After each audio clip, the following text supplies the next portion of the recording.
I thought I'd take a moment and talk about the seasons and structure of a small group. And again, I just remind you, as a church, our ultimate mission is to see all people take their next step with Jesus.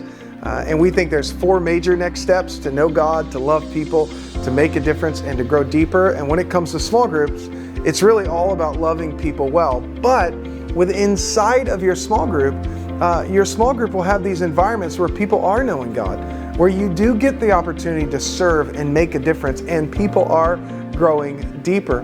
But one of the things that I've learned that makes small groups so helpful is whenever we think of small groups in terms of seasons.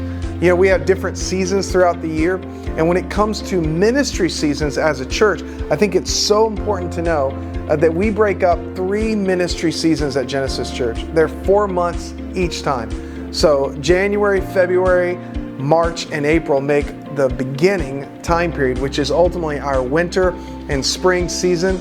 And then we have summertime, and then we have that September, October, November, and December, which make up our fall and winter season.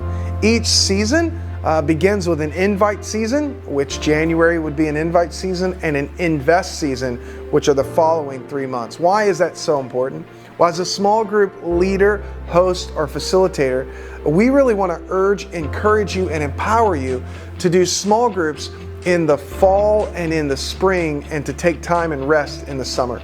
And so essentially, we're inviting you to be a part of leading a group for somewhere around 12 weeks at a time to maybe a little bit more. Now, how do you structure a group? That's a really important question, and you can have all types of groups. I'm going to give you some examples.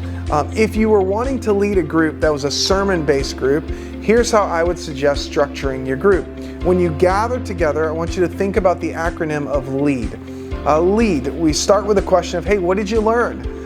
E, how were you encouraged? A, how does this apply to your life? And D, how does this direct us to pray?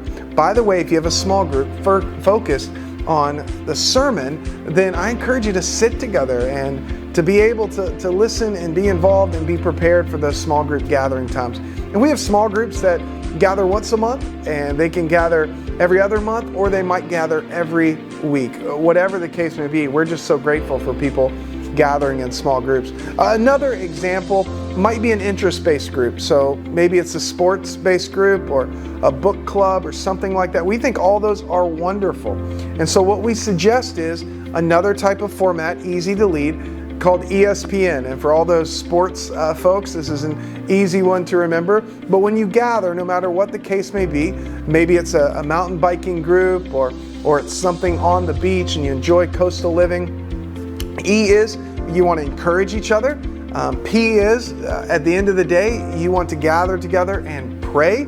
S is you want to share scripture. And then N is you want to encourage people toward their next step, ESPN. And I encourage people, an easy way to do that is just to simply walk through the Proverbs together if it's an interest-based group. And last, a little bit deeper, are these soul care groups. And soul care groups are no more than 3, maybe 5 people. I would strongly suggest no more than 3. And when you gather together, you're gathering together on a consistent basis, usually every week, and you're asking each other the same questions. And here are the questions for soul care style group. You're asking, how's your soul? You're asking, where's a celebration or a struggle? How might God be speaking to you in this season? Anything that you want to confess or anything that you're holding on to as a secret.